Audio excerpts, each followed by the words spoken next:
Bueno, shalom, shalom. En este viernes 3 de diciembre ya, ¿eh? ¿Quién lo hubiera dicho? Se nos vienen las fiestas, 3 de diciembre de 2021, 9 meses. Entramos en el mes número 9 desde que estamos al aire. Empezamos a salir al aire en abril y ahí La Raíz ha estado al aire por Tels TV todos los viernes, ahora con horario nuevo ya desde la semana pasada. 21 a 30 horas, el horario de verano, por así decirlo. Así que, bueno, contentos de compartir con ustedes una vez más. Estamos en este nuevo estudio, los Nefilim, semi-ángeles o humanos. Le damos la bienvenida a Esteban, del otro lado ahí en los controles, como siempre. Y bueno, si no estás viendo el programa por Tels TV en vivo en este mismo momento de viernes, lo estarás viendo por mi canal de YouTube, La Raíz Estudios Mesiánicos con Pablo Modernel. Dale like a los videos, sumate a las suscripciones, activa la campanilla de notificaciones, estamos en 120 suscriptores. Bueno, quiero rápidamente, porque después se nos va la hora, explicarles que la semana pasada habíamos entrado a ver una contraargumentación de cuáles son los puntos a considerar si nosotros creemos que los hijos de Dios, los Benei a Elohim, de los que habla Génesis 6, que viendo que las hijas de los hombres eran hermosas, se juntaron a ellas y les engendraron hijos. Si decimos que esos seres son ángeles, como algunos lo creen y lo interpretan, tanto en el judaísmo como en el cristianismo, tenemos una serie de preguntas a responder. Yo no sé, Esteban, si vos tenés la presentación de PowerPoint, la diapositiva 13, que plantea los 13 puntos de esta contraargumentación, de los cuales ya vimos los 5 primeros puntos. Diapositiva número 13, esa no, Esteban, porque esa es de otro estudio, ahí se confundió Esteban. Bueno, yo les voy contando mientras tanto, esto es la de los Nefilim. Exacto, ahí va Esteban, genial. Nosotros vimos la clase pasada que no hay referencia explícita en toda la Biblia a este tema, el punto número 1, que solamente hay 3 versículos de Job que hablan de los Benei a Elohim y que son ángeles, y por eso quienes defienden la teoría dicen, entonces los Benei a Elohim de Génesis 6 también son ángeles. Pero ya explicamos por qué características tiene el libro de Job, donde están contenidos estos 3 versículos, y a qué se refiere el término Benei a Elohim, hijos de Dios, en ese libro, que en realidad se refiere a la relación, al vínculo, una forma poética de referirse a la relación entre los ángeles y Dios, pero no necesariamente son hijos. Vimos que la Biblia narra la historia de redención de la humanidad, por lo tanto los ángeles existen, pero son tangenciales, secundarios diríamos. Hay 2 agentes principales que son Dios y el hombre, y la Biblia habla de eso. Vimos como punto número 4 que quienes tienen la capacidad de engendrar son los varones y las mujeres. Vimos como punto número 5 que los ángeles no engendran ni tienen cuerpo, de hecho. Y ahora vamos a entrar en el punto número 6. No existe mezcla de especies en la naturaleza. No existe mezcla de especies en la naturaleza. ¿Podés volver a mí, Esteban? Y entonces les quiero decir que uno tiene que preguntarse, ¿cómo podrían los ángeles engendrar hijos a las mujeres sin semen, siendo que no tienen un cuerpo o una corporeidad como la corporeidad del varón como tal? Si bien, como vimos la clase pasada en el punto número 5, se manifiestan como varones y nosotros los determinamos como varones por alguna apariencia en su cara, en su rostro, y se manifiestan con una forma antropomórfica de seres humanos, pero no tienen el mismo cuerpo que nosotros porque poseen otras cualidades, como vimos la clase pasada. Entonces, tienen una corporeidad aparentemente humana, pero no tienen un cuerpo de varón como tal, entonces no tienen semen. Si ni siquiera sabemos si tienen órganos genitales, y seguramente no los tienen, órganos genitales masculinos. Ahora, esta gente que argumenta que fueron ángeles los que embarazaron a las mujeres, si estos ángeles tienen semen, ¿qué tipo de semen es? Y acá hay que hacer una distinción también, porque otra cosa es que vos me digas que había espíritus inmundos y demonios, que no son otra cosa sino ángeles caídos, en el planeta Tierra debido a la inicial rebelión de Satanás contra Dios, y que esos espíritus inmundos o demonios entran en el cuerpo de un varón, y entonces ese varón endemoniado, al tener una relación sexual con una mujer, va a engendrar un niño normal, pero evidentemente ese niño de pronto sea endemoniado, el chiquilín, el niño o la niña, pero bueno, en ese caso vos practicás una liberación en el nombre de Jesús y la criatura queda libre. Pero de ninguna manera estaríamos hablando de una mezcla. Estaríamos hablando de un ser humano absolutamente normal, solo que bueno, su papá estaba poseído por demonios y cuando el niño fue engendrado, el niño de repente viene con una carga energética mala, por decirlo como lo diría la gente hoy en día, o bíblicamente hablando viene como con una maldición generacional, no necesariamente endemoniado, aunque de pronto podría eventualmente llegar a estar endemoniado la criatura también, pero a ver, cada demonio es un agente separado, una entidad separada. Entonces, si el padre está endemoniado, no significa que el hijo vaya a estar endemoniado. Sí que puedan hacer con una carga negativa, espiritualmente hablando, ¿no? Pero no significa que el niño vaya a ser endemoniado. Sí, cuando el papá muere, porque lo que muchas veces sucede es que de pronto, si muere el papá, ese demonio que habitaba el cuerpo del papá va a tener que buscar un cuerpo nuevo para poseer. Y es muy común que los primeros en ser los target, diríamos en inglés, el punto de ataque, sea la persona que está cercana a esa persona que falleció. Esto es algo del mundo espiritual. Y a veces sucede, no tampoco tiene que ser la persona necesariamente endemoniada, pero de pronto cuando una persona fue toda la vida perseguida, sugestionada por algún tipo de espíritu del mal, demonio o espíritu inmundo, cuando ese ser humano muere, ese espíritu del mal o ese demonio que estaba atosigando a esa persona y que toda su vida de repente la persiguió, aunque nunca pudo poseerla, ese espíritu va a ir a buscar otra persona a quien atosigar y a quien hacerle la vida imposible, digamos. Y es muy probable que sea alguien cercano, una línea cercana de sangre de la persona que falleció. Yo esto lo viví en carne propia, no voy a decir específicamente en qué área, pero bueno, mi padre falleció en el año 2014 y mi padre tuvo algunos temas a lo largo de su vida, ¿no? Fue perseguido por algún tipo de pensamiento, de inclinación. Y bueno, es increíble, pero cuando mi papá murió, yo no estaba pensando en eso. Y un día me encuentro con que, pero ¿por qué me está pasando esto ahora a mí? Yo era muy cercano a papá, tenía una relación muy linda con él y muy cercana. Yo tengo otro hermano, un hermano mayor, pero el que estaba más cerca de papá y el que tenía el vínculo más fuerte con papá era yo. Y fue increíble porque digo, yo pude percibir, yo digo, pero a ver, en un momento razoné, todo lo que mi papá contó, ahora en cierta forma, ¿por qué me viene todo esto a mí encima? ¿No? Y ahí en ese momento, bueno, vos tenés que ponerte las pilas, tenés que orar, tenés que clamar en el nombre de Jesús, que esos demonios o espíritus inmundos vayan al foso del abismo del cual nunca tuvieron que salir, porque si vos solamente los echás fuera de tu vida, digamos, lo que vos estás haciendo es mandarlos a otra gente, porque ellos van a buscar otra persona a quien molestar. Entonces vos lo que tenés que hacer es enviarlos al foso del abismo del cual nunca tuvieron que salir. Es muy fuerte esta temática, es muy fuerte porque digo, aparte yo miro para atrás y mismo en la línea de genealógica de mi padre está ese tema presente aún en otros ancestros.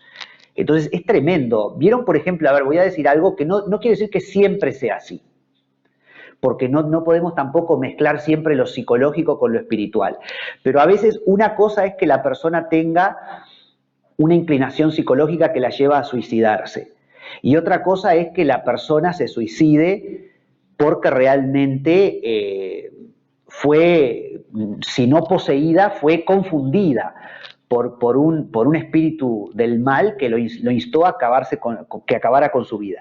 Y no es casualidad que muchas veces vos ves esto del suicidio en determinadas familias en líneas generacionales.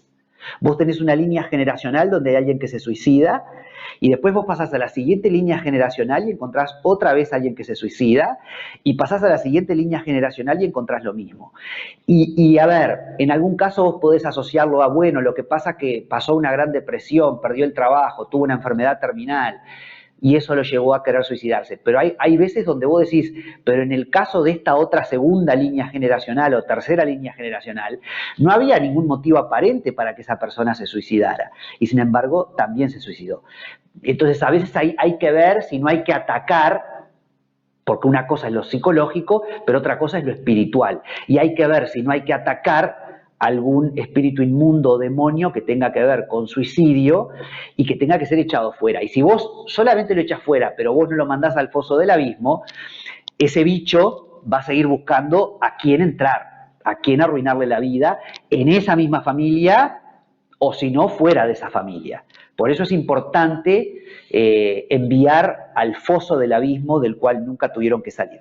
Entonces, pero ese caso sería diferente. Si hay un hombre, si hay un demonio que entra en un hombre y ese varón se acuesta con una mujer, podrá engendrar un niño que venga con una carga negativa, vamos a decirlo de esa manera, no necesariamente endemoniado, pero sí con una carga negativa. Pero bueno, vos orás liberación sobre la vida de ese niño en el nombre de Jesús, quebrás la maldición generacional, quebrás esas ataduras, y el niño queda libre, y no tiene nada que ver con una mezcla de ángeles y humanos.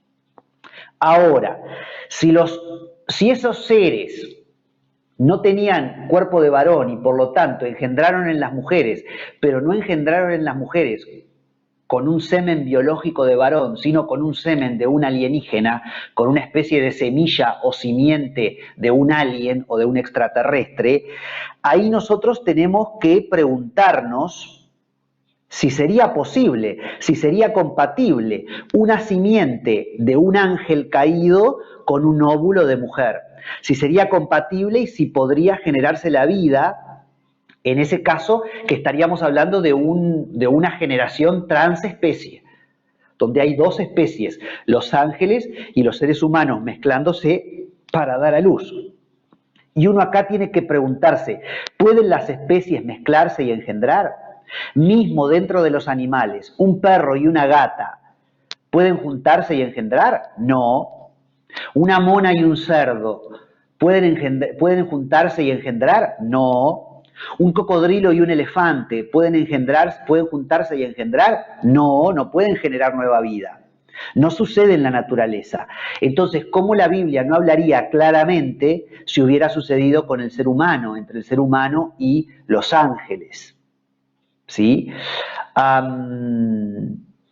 Por otra parte, las mujeres a las que los ángeles caídos o los gigantes le engendraron hijos, ¿cómo hacen para dar a luz a bebés gigantes? Porque evidentemente el bebé no nacería gigante, sino que crecería a lo largo de su vida, pero es un bebé que desde la gestación y desde su nacimiento, después de 9 meses en el vientre de la mujer, tendría que tener un tamaño muy superior al de un bebé normal. Sería un bebote, digamos. Y si la mujer tiene dificultades y le duele en el parto el momento de dar a luz porque tiene que sacar un bebé a través de su vagina, un bebé de un tamaño normal, ¿cómo haría la mujer para que le nazca un bebote de un tamaño enorme? No es posible biológicamente hablando, a menos que la mujer muriera. Y la Biblia de esas cosas daría cuenta, diría, no sé, y las mujeres estas mujeres que dieron a luz a los ángeles caídos, como eran bebés enormes, morían todas cuando los niños estaban al nacer. Es decir, y nunca dice la Biblia una cosa así. Entonces, a ver, hay preguntas que nos tenemos que hacer, ¿no? Y que tenemos que responder. No se puede soltar una interpretación en base a una expresión idiomática en medio de un versículo, Benei a Elohim, los hijos de Dios, y porque esa expresión idiomática se usa en 3 partes más en el Antiguo Testamento, en un libro poético como el libro de Job, refiriéndose a ángeles, entonces decimos que estos también tienen que ser ángeles. No, eso no es serio. Hay que ir más profundo en el tema para soltar semejante interpretación, semejante hipótesis. El siguiente punto es que el punto número 7 es que la evidencia bíblica apunta a que los ángeles caídos, los espíritus inmundos o los demonios no tienen un cuerpo material, como ya lo hemos dicho, pero por eso buscan cuerpos donde habitar. La evidencia bíblica es que estas entidades buscan cuerpos donde habitar. No es que ellos tengan un cuerpo, ellos buscan cuerpos donde habitar, ya sean seres humanos o animales, como cuando Jesús envía a la legión de demonios que atormentaba al endemoniado gadareno al hato de cerdos en Lucas 8, 26, 33, y me voy a permitir leer el texto, el pasaje, porque es muy esclarecedor. Y arribaron a la tierra de los Gadarenos, que está en la ribera opuesta a Galilea. Al llegar él a la tierra, Jesús, a ese lugar, vino a su encuentro un hombre de la ciudad, endemoniado desde hacía mucho tiempo, un hombre endemoniado, un ser humano que le había entrado un demonio. Y no vestía ropa ni moraba en casa, sino en los sepulcros. Este, al ver a Jesús, lanzó un gran grito y postrándose a sus pies, exclamó a gran voz: ¿Qué tienes conmigo, Jesús, Hijo del Dios Altísimo? Te ruego que no me atormentes. Porque mandaba al espíritu inmundo, Jesús mandaba al espíritu inmundo que saliese del hombre, pues hacía mucho tiempo que se había apoderado de él y le ataba con cadenas y grillos, pero rompiendo las cadenas era impelido por el demonio a los desiertos. Y le preguntó Jesús diciendo: ¿Cómo te llamas? Y él dijo: Legión, porque muchos demonios habían entrado en él. Y le rogaba, a muchos demonios habían entrado en el cuerpo de este ser humano, en el cuerpo de este hombre. Los demonios entran en los cuerpos de las personas porque no tienen corporeidad y necesitan entrar en un cuerpo. Entonces, los ángeles caídos no tienen un cuerpo, son entidades que necesitan entrar en un cuerpo.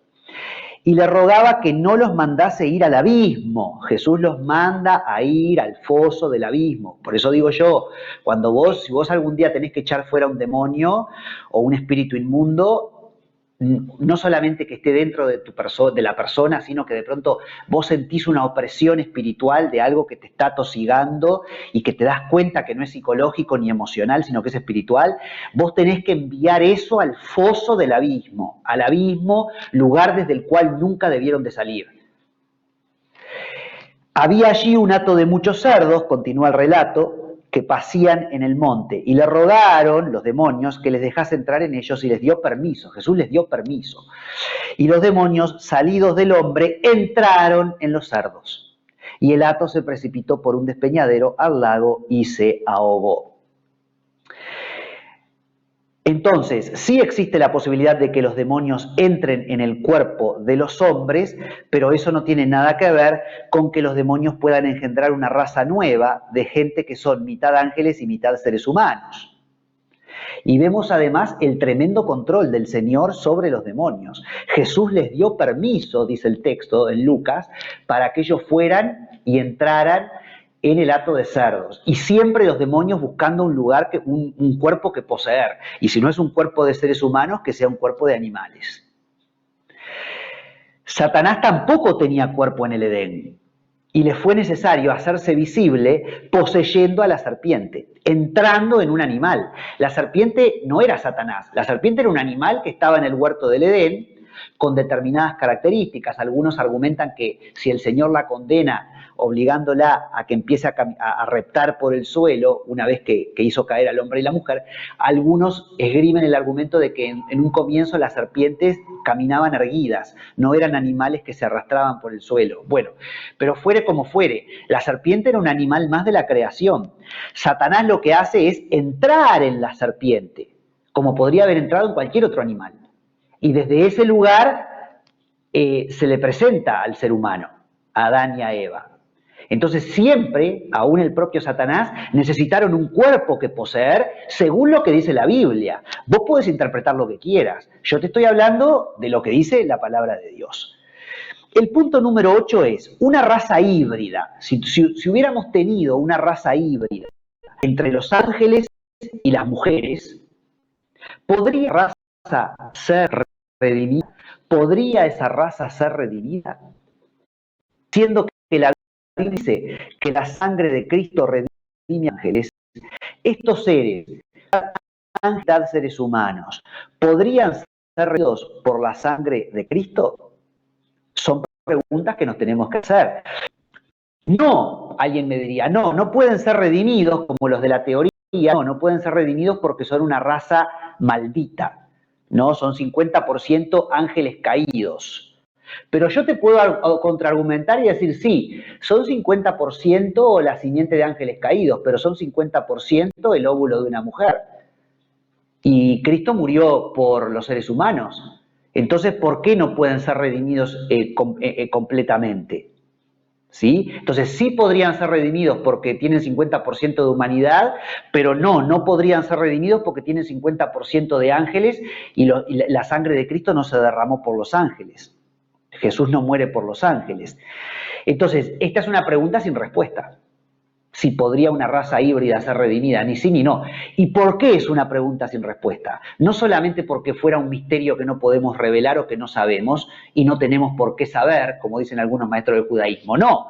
Es una pregunta sin respuesta porque parte de un sofisma, un argumento falso que se pretende hacer pasar por verdad cuando no es verdad. Entonces, estamos haciéndonos una pregunta que no tiene respuesta porque no es una pregunta válida. Es la conclusión más lógica. Punto número 9. Una raza híbrida moriría, porque este es el otro punto, no solo si pudiera ser redimida, sino si moriría. Porque los ángeles son inmortales. No mueren. El ser humano también es inmortal. Nosotros no vamos, es decir, vamos a morir en el cuerpo por el pecado original, por la mordida de la serpiente, vamos a morir a este cuerpo, pero un día vamos a resucitar y vamos a permanecer eternamente junto al Señor o separados del Señor. Pero no morimos tampoco definitivamente los seres humanos. Los seres humanos, igual que los ángeles, en ese sentido somos inmortales. Podemos morir a este cuerpo, pero nuestra alma, nuestro espíritu no mueren. Y el día de la resurrección de los muertos hay nuevamente una recuperación del cuerpo para vida en algunos casos y en la segunda resurrección va a haber una resurrección a condenación. Pero el ser humano no queda en la nada después de esta vida, de este paso por la tierra. El ser humano también es inmortal. Entonces, la pregunta es esta. Los ángeles también son inmortales. Ahora, estos seres híbridos, que son mitad ángel y mitad ser humano, ¿moriría su cuerpo? Porque por la simiente de la mujer estarían sujetos a que su cuerpo muera y serían mortales, pero por la simiente de los ángeles que los engendraron, no. Entonces es extraño, ¿no? Y si los ángeles no mueren, ¿cómo podría la descendencia de estos ángeles que se juntaron con mujeres morir? Siendo que un 50% de la genética de ese ser nuevo, de ese ser híbrido, es angélica. Y de hecho sucedió todo lo contrario, porque lo que la Biblia dice fue que, vamos a ver después, si los gigantes fueron solo el producto entre esta unión, no fueron el producto solo entre esta unión. Pero, amén de que sí pueden haber sido el producto de la unión de los hijos de Dios con las hijas de los hombres, después esa raza fue desapareciendo hasta morir. Entonces, lejos de ser inmortales, los gigantes fueron desapareciendo. Fue como una alteración genética que terminó desapareciendo, ¿no? Contrariamente a seguir viviendo permanentemente, que sería lo más lógico, porque si es el producto de un ángel y una mujer, esa persona no va a morir. Un montón de cosas raras, porque los de la teoría acá dicen, no, lo que pasa que en realidad los ángeles, dicen ellos, se casaron con estas mujeres y dieron a luz, pero a una sola generación. Después fueron estériles las futuras generaciones. Toda una serie de cosas que la Biblia no dice, ¿no? Bueno, en fin, toda una hipótesis. Segunda de Samuel 21 dice que David extermina a los gigantes, algunos de los cuales tenían 12 dedos, no 10 dedos, 12 dedos en las manos y 12 dedos en los pies. Y este también era descendiente de los gigantes, dice segunda de Samuel capítulo 21. Pero esto no quiere decir que todos los descendientes de los gigantes tuvieran 12 dedos. Eso no lo dice la Biblia. El gigante que mató David sí tenía 12 dedos. Y les digo que entre paréntesis hay personas aún hoy día que tienen esta deformación genética y tienen 24 dedos y se puede comprobar. Busquen información, googleen, hay gente que tiene 24 dedos, 12 en las manos y 12 en los pies. Es decir, que no es un invento de la Biblia ni una fantasía de la Biblia. Hoy día hay gente con 24 dedos. Es una afección que en medicina se conoce como polidactilia, y afecta más que nada a personas con ascendencia afroamericana. Es una malformación genética o algo así, la polidactilia, tener 24 dedos como esta persona descendiente de los gigantes de 2 de Samuel 21. En la posesión de la tierra prometida, David es hacia el año 1000 a.C., pero los judíos poseen la tierra prometida hacia el 1400, 1300 a.C. Y ya 300, 400 años antes del rey David, cuando Josué y Caleb entran en la tierra prometida, ellos tienen que luchar contra gigantes y luchan y los vencen. Deuteronomio, capítulos 2 y 3, y Números, capítulo 13, versículos 32 y 33. Y después los gigantes fueron menguando hasta desaparecer. Ahora, si fueran los gigantes mezcla de la unión entre los ángeles y las mujeres, ¿hasta cuándo se reprodujeron y por cuántas generaciones? ¿En qué momento dejaron de reproducirse y solo murieron? Y ahí es donde los defensores de la teoría plantean esto. No, lo que pasa es que era una raza estéril. Es decir, que ese gigante que se dio a luz ya no se reproduciría. ¿Por qué? Porque en la naturaleza esto sucede con la mula. La mula es el único animal híbrido en la naturaleza que es producto de la unión de una yegua y un burro. Vos, para que nazca una mula, tenés que juntar una yegua con un burro. Son los únicos 2 animales diferentes, de diferente especie, que se pueden juntar y dan a luz a una raza híbrida, que es la mula, pero todas las mulas siempre son estériles. Una mula nunca tiene una cría, ¿no? Ahora, los de la teoría aparentemente quieren decir esto, pero por otro lado los nefilim tuvieron que seguirse reproduciendo. Entonces, es una cosa muy extraña, es una cosa como muy incoherente, no hay coherencia realmente en esto. O sea, no terminás de responder una pregunta cuando caes en otra que tampoco tiene respuesta y todo queda como en el aire. Entonces, lo que yo he observado es que esta gente tira en su hipótesis, en sus programas, tiran estos bolazos, es decir, lo largan, despiertan mucha la atención, después la gente empieza a repetir, sí, no, lo que pasa es que los Benei Elohim de Job, los hijos de Dios eran ángeles, por eso el término Benei Elohim de Génesis 6 son ángeles, pero no analizan nada, no piensan nada. Te tiran ese bolazo tomado de un giro lingüístico, de un término, te crean una hipótesis que es tremenda trascendencia en caso de ser verdad, y la dejan ahí picando y arréglate como pueda. Largué el bolazo y no profundizo. Una cosa absolutamente no seria. Punto número 10, el penúltimo de la contraargumentación. Y acá hay un tema muy profundo y muy grave, que toca el mundo espiritual.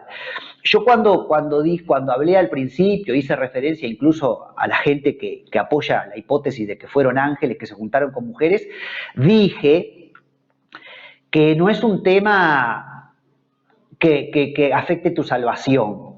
Y yo lo creo, no es un tema que afecte tu salvación. Es decir, vos me podés decir, bueno, a ver, hay hermanos que creen esta hipótesis en la iglesia, hay hermanos que no creen esta hipótesis. Y aún así todos somos hermanos y podemos tener la fiesta en paz. No es lo mismo que alguien que, por ejemplo, niega la eternidad de Jesús o la persona del Espíritu Santo, como vimos en el estudio pasado, porque ahí ya esa persona no es un hermano en Cristo. En este caso no, en este caso, bueno, vos podés tener esa teoría de que los ángeles se juntaron con las mujeres, yo creo que no, y los dos somos hermanos en la fe, porque no es un tema que remita a la salvación. En principio, te diría yo, porque acá hay un punto, el punto que yo en la lista está como el punto número 10, espiritual y profundo. De existir una raza híbrida, producto de la unión entre ángeles caídos y mujeres que dan a luz a semiángeles, el cristianismo sería como el paganismo griego, con dioses, semidioses y humanos. Pero la Biblia dice que la simiente de la mujer, el óvulo de la mujer, sin la intervención del varón, será la que le pise la cabeza a Satanás. Es la promesa que Dios le da a Eva en Génesis. Tu simiente, la simiente de la mujer, el óvulo de la mujer, sin la intervención del semen del varón, será la que le pise la cabeza a Satanás. Promesa que se cumple en el vientre de María, unos 4000 años más adelante, al momento de la concepción de Jesús, mediante la intervención del Espíritu Santo que la cubrió con su sombra, según el relato del Evangelio en Lucas 1:35. Entonces, esta fue la única excepción. La única excepción a la regla de que la única posibilidad de engendrar es semen de varón y óvulo de mujer, el único que pudo ser engendrado sin la intervención del semen del varón fue Jesucristo, que fue producto de la simiente de la mujer, el óvulo de María, y la sombra del Espíritu Santo que la cubrió. Esa es la única mezcla posible. De ahí, por eso, el Evangelio de Juan habla de el unigénito de Dios. Ese famoso término, ¿no? Porque es el único engendrado de esa manera de nuestro Dios, es nuestro Señor Jesucristo. Y acá también hago una salvedad, y acá aplaudo a Armando Alducín, porque Armando Alducín, este predicador, defiende la hipótesis de los ángeles mezclándose con las mujeres, pero algo muy interesante y muy atinado que hace Armando Alducín es defender a rajatabla que María no fue una incubadora o un vientre de alquiler. Ojo con esa herejía, porque esa herejía se quiere meter en el cristianismo desde hace 20 siglos, y hoy día han desempolvado esa herejía, sobre todo algunos grupos, diciendo que María fue un vientre de alquiler o una incubadora, y en donde Dios planta a Jesús producto de, no sé, un cigoto totalmente extraterrestre, y eso no es lo que dice la Biblia. La Biblia dice que el Señor Jesús es producto de la simiente de la mujer, el óvulo de María, descendiente de la tribu de Judá, descendiente del rey David, la línea dinástica real, y la intervención del Espíritu Santo. Pero María no fue solo un vientre de alquiler o una incubadora. La Virgen María es un ser humano que aporta su óvulo. No fue una máquina. Ojo con eso, ojo con eso.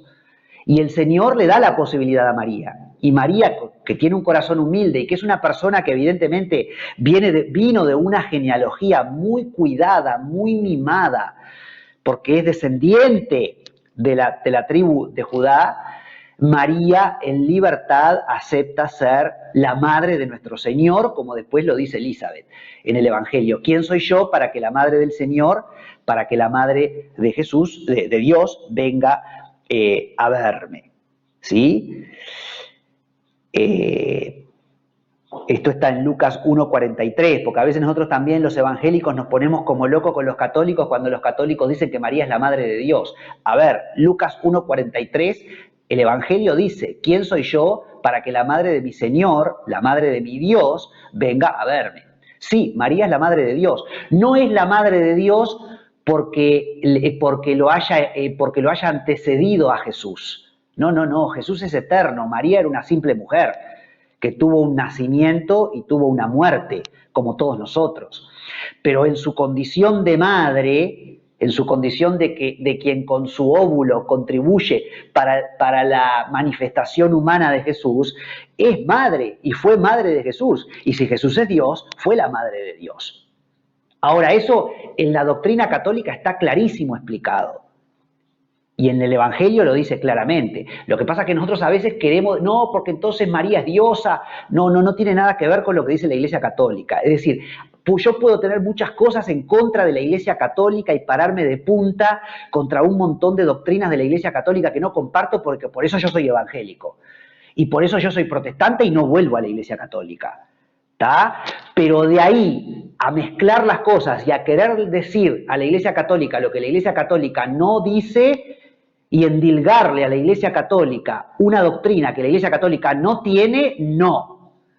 Seamos cultos, Vayamos y leamos lo que dice la doctrina de la Iglesia Católica para hablar con propiedad. No seamos ignorantes. Es tiempo de que la Iglesia Evangélica, en muchas manifestaciones, leamos antes de juzgar. Entendamos cada cosa en su lugar. Bueno, no es que yo me enoje, yo me apasiono. Eso sí, yo me apasiono, pero no me enojo. Parece que me enojo, pero no me enojo. Yo estoy apasionado.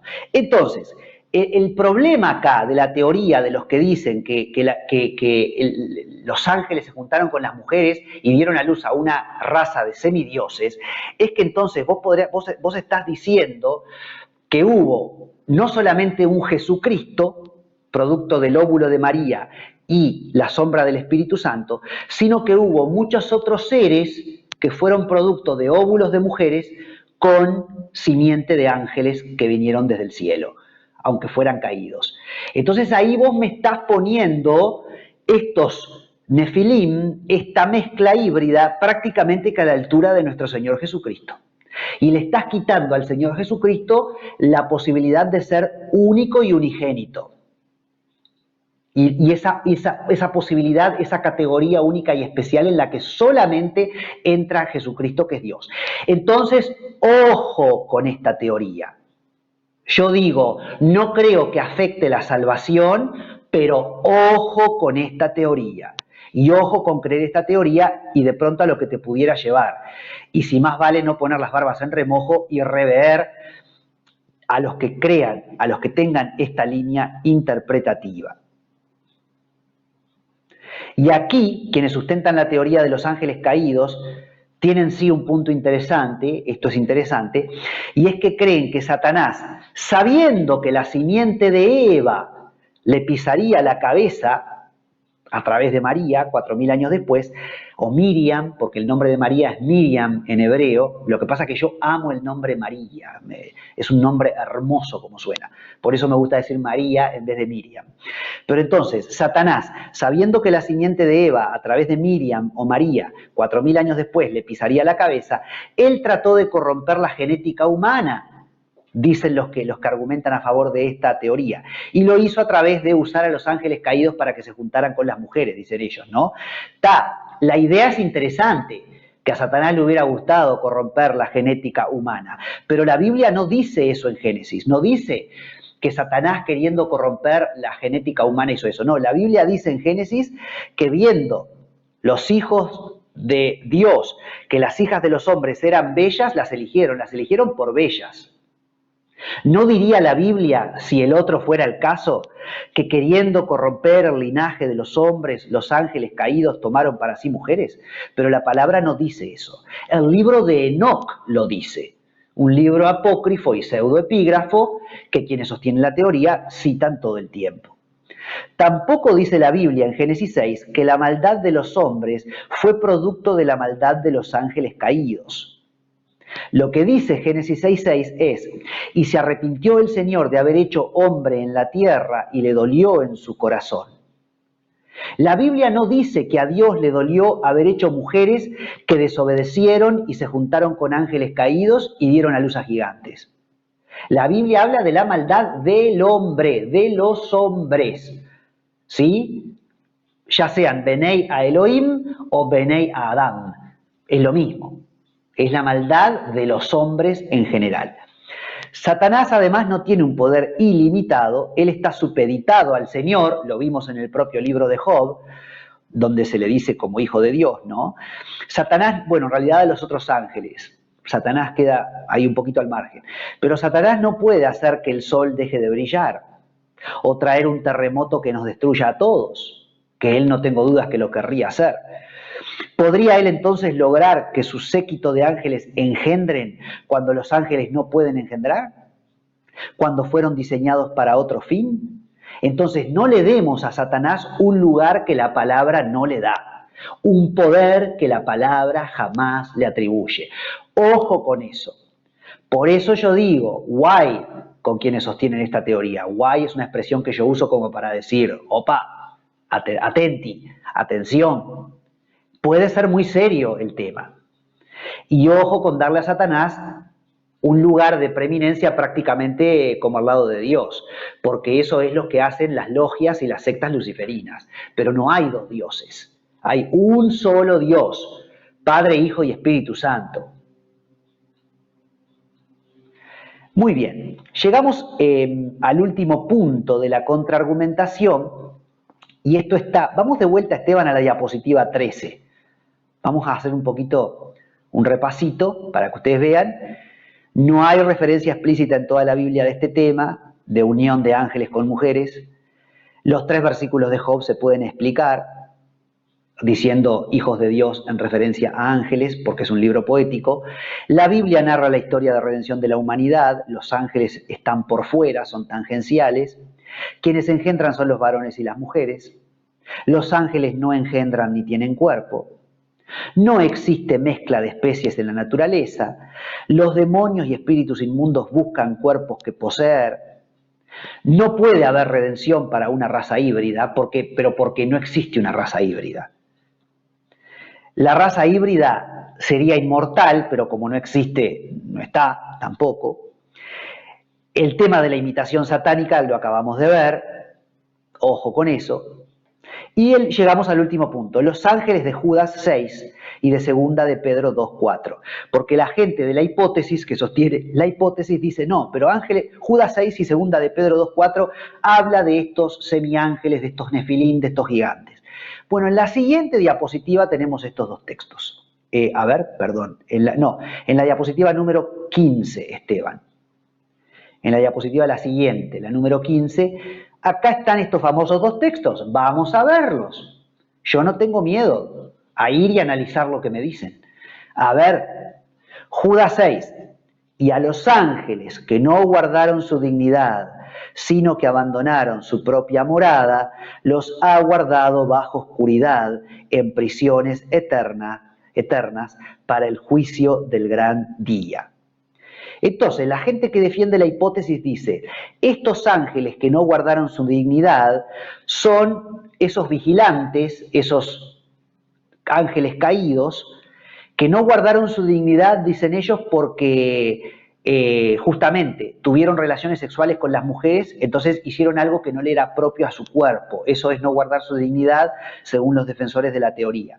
Sino que abandonaron su propia morada, y acá ellos lo explican como abandonaron su propio cuerpo celestial y adquirieron, no sé en qué momento, un cuerpo de hombre o qué, con lo que pudieron, con lo que le pudieron engendrar hijos a las mujeres. Y bueno, Dios los ha guardado bajo oscuridad y en prisiones eternas. A ver, voy a explicar algo respecto primero a esto de Judas 6. Argumentan entonces que abandonar la morada significa abandonar su cuerpo o su naturaleza, pretendiendo decir que se habla de los Nefilim. Yo creo que no. Yo creo que cuando dice acá Judas que estos ángeles abandonaron su morada, se refiere a que abandonaron el segundo cielo. Recordemos que hay un tercer cielo donde está la presencia misma de Dios, Jesús sentado a su diestra, el Espíritu Santo, pero hay el cielo natural, que es el que nosotros vemos, el primer cielo, y hay un segundo cielo que es donde está el arcángel Miguel, el resto de los ángeles de Dios y también Satanás y sus huestes. Excepto algunos ángeles que ya están arrojados en el centro de la tierra. Pero la morada típica de los ángeles, aún de los ángeles caídos, sigue siendo el segundo cielo. Entonces, para mí, cuando acá Judas dice que abandonaron su propia morada, abandonaron el segundo cielo y cayeron a la tierra, fueron condenados por el Señor. Ahora, aun cuando no se refiriera el abandonar la morada a abandonar el cielo, ¿no? Sino que pudiéramos llevarlo para el lado de la teoría, que dicen que se refiere a abandonar su cuerpo, su naturaleza. Primero, abandonar su morada o abandonar su cuerpo angelical no quiere decir tener sexo con mujeres, sino en todo caso poseer cuerpos de seres humanos o animales, que es lo que sí vemos en la Biblia. Entonces sí puede ser que cuando acá Judas dice abandonaron su propia morada, Es decir, abandonaron su condición angélica y cayeron a la tierra, y lo que hacen es buscar cuerpos que poseer, de seres humanos o de animales. Pero eso no significa que ellos tuvieron un cuerpo propio. No, ellos siempre buscan cuerpos que poseer. Y en segundo lugar, esos ángeles que han sido guardados bajo oscuridad en prisiones eternas por su gran maldad, no dice la palabra de Dios nunca que anduvieron esos ángeles coqueteando sobre la tierra. Este pasaje de Judas se refiere seguramente a la rebelión inicial satánica, y estos ángeles caídos de gran maldad van directo al foso del abismo, ese lugar al que la legión de demonios dentro del Gadareno, que leímos hoy, clama a Jesús para no ser enviada. No nos mandes al abismo, al foso del abismo, porque es el lugar donde ya hay ángeles arrojados, y de ahí quedan atrapados y no pueden salir. Entonces, estos ángeles de Judas 6, que fueron de una tremenda maldad, no anduvieron por otros lugares viendo qué maldad podían hacer. Jamás se les dio esa posibilidad de rondar la tierra, ni de tentar a los hombres, ni mucho menos de acostarse con las mujeres y engendrarle hijos. Fueron de una al foso del abismo. Ahora, vamos a ver 2 de Pedro 2:4, que es el otro texto que ellos citan. Porque si Dios no perdonó a los ángeles que pecaron, que según ellos son estos ángeles caídos que se acostaron con mujeres, si Dios no perdonó a los ángeles que pecaron, sino que arrojándolos al infierno los entregó a prisiones de oscuridad para ser reservados al juicio, etcétera, etcétera, etcétera. ¿Dónde dice este pasaje de 2 de Pedro 2:4 que los ángeles que pecaron son los que se acostaron con mujeres? No, los ángeles que pecaron son la rebelión satánica, la rebelión de los... Gracias Esteban por haber vuelto. Son la rebelión satánica inicial, y Dios no perdonó a esos ángeles, sino que los ha reservado, como dice 2 de Pedro, los arrojó al Tártaros, dice en el original, ¿no? Ese lugar donde están arrojados, que sería en el centro de la tierra. Ahí están esos ángeles esperando el juicio, donde sí van a ser enviados al lago de fuego, o a lo que se conoce típicamente como el Jején o el infierno.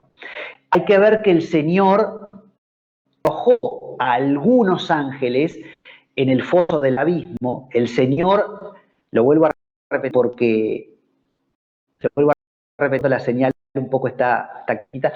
Si el Señor arrojó a esos ángeles de profunda maldad en el foso del abismo, es porque si se les andar la tierra o andar libres por la tierra, no solamente engendrarían hijos a las mujeres, cosa que no pueden hacer, pero digo, nos destruirían a todos.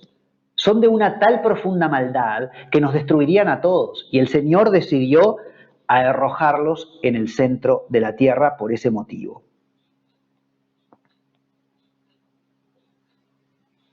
Entonces, estos ángeles no pasaron por la tierra para luego descender al foso del abismo. Directamente fueron arrojados a prisiones de oscuridad en el centro de la tierra. No son nefilim, no son ángeles caídos que le engendran hijos a las mujeres, ¿sí? Además, por otra parte, ¿en qué momento el Señor los arrojó? ¿No? Porque si yo digo, no fue en la rebelión inicial que Dios ya, cuando caen a la tierra, los arroja, ¿en qué momento Dios decide arrojarlos? ¿Dios va a dejarlos que anduvieran y que hicieran lo que quisieran y que le engendraran hijos a las mujeres para en ese momento arrojarlos? Eso nunca lo dice la Biblia, eso es una interpretación. No son ángeles contra los que un David, además, pueda pelear y vencerlos. Es decir, tenemos que entender también que los nefilim, los gigantes de la Biblia, que según los de la teoría son producto de la unión entre ángeles y mujeres, fueron derrotados por los seres humanos, ¿sí? David los derrotó, los que poseen la tierra prometida los derrotaron, ¿no? Entonces, la expresión, nosotros nos sentimos como langostas, ya la expliqué. Sí, vos me pones a mí al lado de una persona de 2 metros y yo ya me siento como una langosta. Y el tipo tiene 2 metros y yo mido casi 1,80. Pero ya esa diferencia que me saquen una cabeza me impresiona. Imagínate una persona de 2,50, 2,60, 2,70, como hoy día hay gente que padece gigantismo, ¿cómo no te vas a sentir como una langosta? A ver, Entonces, segunda de Pedro 2:4 y Judas 6 refieren a ángeles guardados en el Tártaros y reservados para el juicio del gran día, no simples seres que pueden ser asesinados por los hombres, como en la conquista de la tierra prometida o en la lucha de David.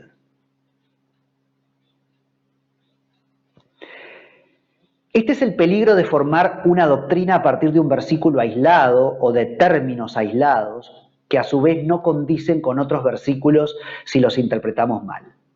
¿No?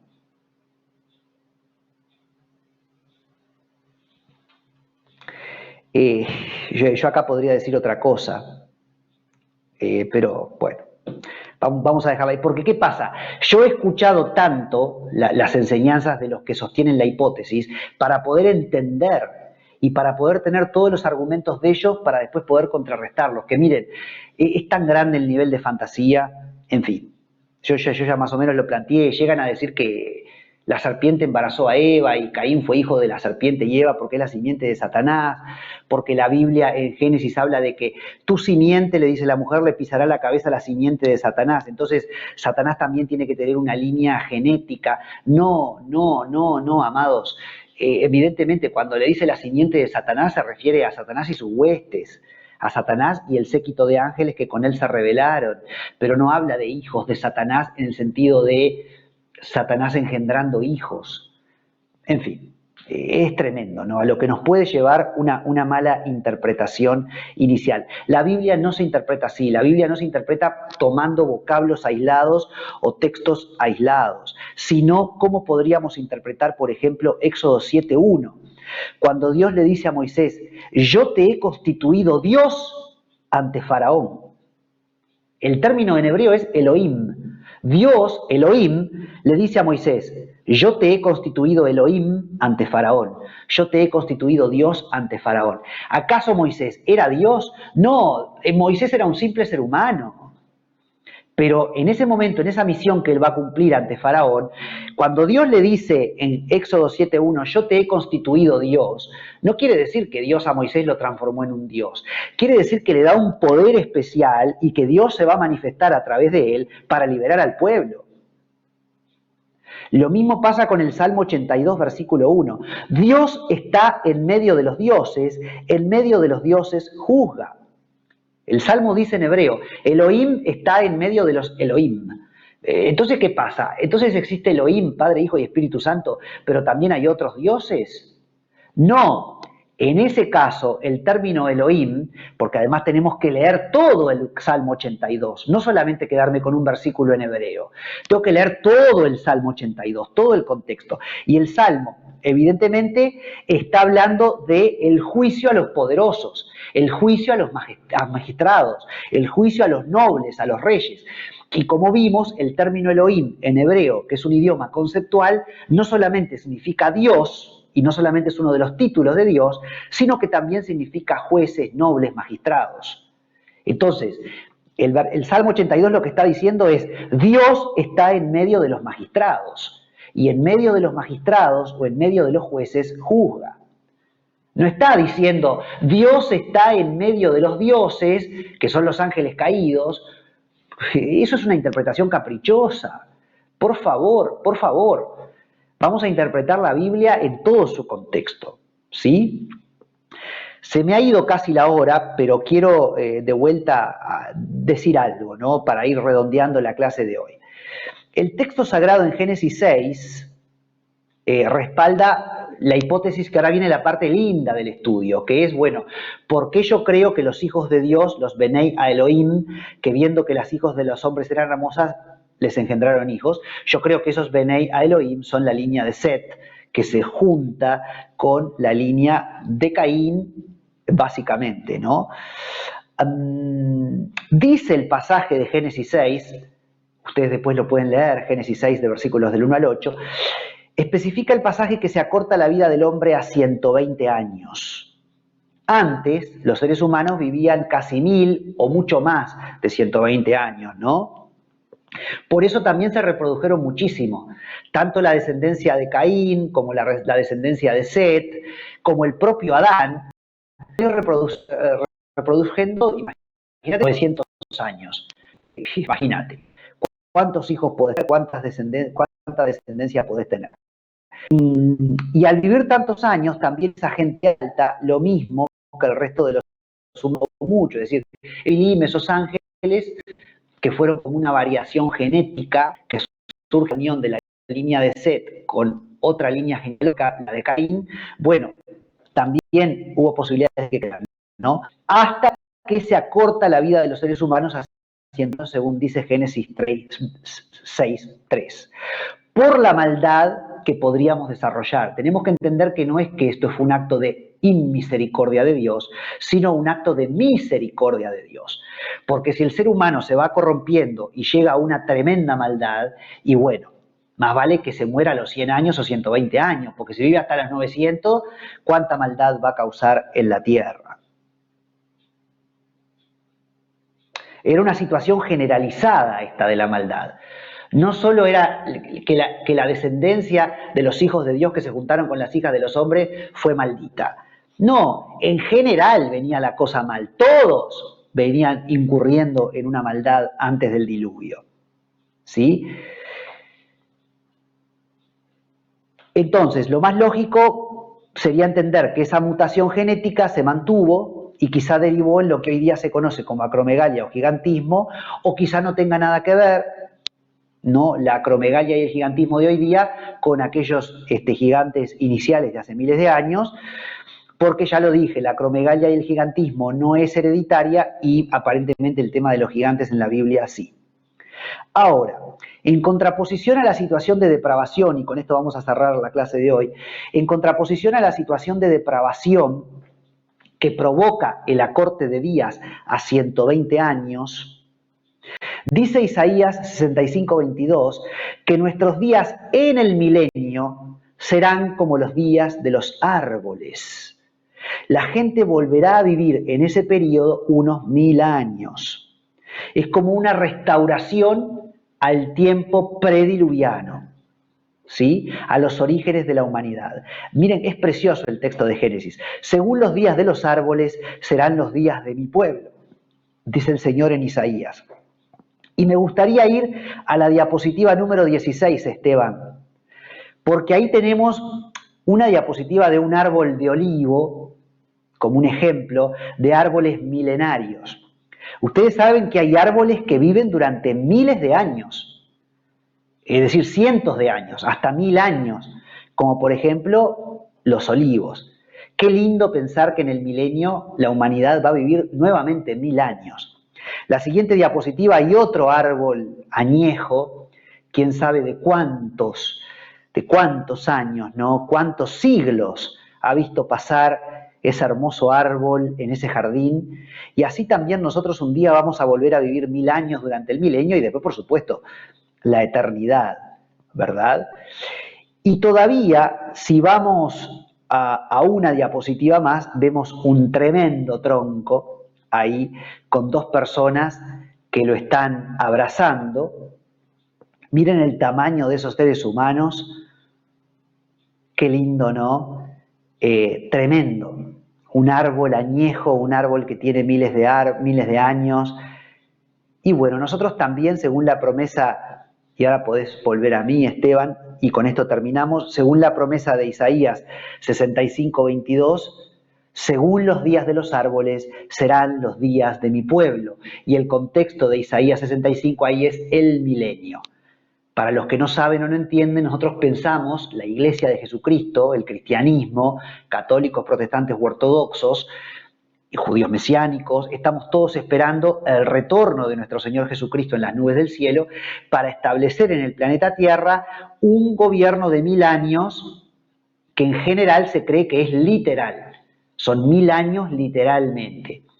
Y es interesante porque va a ser un periodo de paz, va a ser un periodo donde no va a haber muerte, y lo interesante es que, qué bueno que está esto, porque digo, pensarlo en esta perspectiva, ¿no?, es como volver a un tiempo prediluviano, donde las primeras generaciones de seres humanos vivían también como Matusalén, que vivió 969 años, vivieron casi 1000 años, ¿no?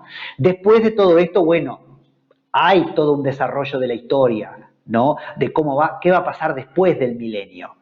Pero eso es harina de otro costal. Pero hoy nos quedamos con esto, ¿no? Y la semana que viene vamos a entrar, como digo yo, en la parte más linda del estudio, que ahora sí, terminada la contraargumentación, vamos a defender, porque ahora yo voy a defender mi interpretación.